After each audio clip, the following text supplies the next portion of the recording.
ನಮಗೆ ಕಷ್ಟ ಬಂದಾಗ ಅದಕ್ಕೆ ನಾವೇ ಹೊಣೆ, ಬೇರೆ ಯಾರೂ ಅಲ್ಲ. ಯಾಕೆಂತ ಕೇಳಿದರೆ ನಮಗೆ ಕಷ್ಟ ಬಂದಾಗ ನಾವು ನೋವನ್ನು ಅನುಭವಿಸುವವರು. ಸಮಾಧಾನ ಮಾಡಲಿಕ್ಕೆ ತುಂಬ ಮಂದಿ ಬರ್ತಾರೆ, ಅವರಿಗೆ ಏನಿದೆ ಬಾಯಲ್ಲಿ ಹೇಳ್ಕೊಂಡು ಹೋಗ್ಬೋದು. ಆದರೆ ಕಷ್ಟ ಬರುವಾಗ, ನೋವು ಬರುವಾಗ ಅನುಭವಿಸುವವರು ನಾವೇ.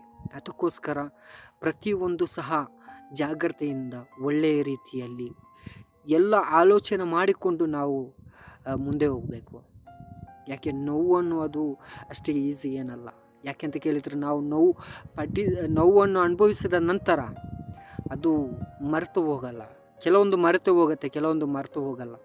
ಅದಕ್ಕೋಸ್ಕರ ಹೇಳಿದ್ದು. ಯಾರಾದರೂ ಬರ್ತಾರೆ, ನೋವಲ್ಲಿದೆಯಾ, ಓಕೆ, ಏನಾಗಲ್ಲ, ಇವತ್ತು ಏನಾಗಲ್ಲ, ನಾಳೆ ಅವ್ರು ಹೇಳ್ತಾರೆ, ಅವ್ರಿಗೆ ಹೋಗ್ತಾರೆ. ಅವ್ರಿಗೆ ಒಂದು ಸಹ ಬೇಸರ ಇರಲ್ಲ. ಆದರೆ ಬೇಸರ ಪಡುವವರು, ನೋವು ಅನುಭವಿಸುವವರು ನಾವು. ಅದಕ್ಕೆ ಆದಷ್ಟು ನಮ್ಮ ಫೇಸ್ಬುಕ್ ಪೇಜ್ ಫಾಲೋ ಮಾಡಿ, ಲೈಕ್ ಮಾಡಿ, ಶೇರ್ ಮಾಡಿ. ಯಾರಾದರೂ ಯೂಟ್ಯೂಬಲ್ಲಿ ನೋಡೋದಾದರೆ ಸಬ್ಸ್ಕ್ರೈಬ್ ಮಾಡಿ.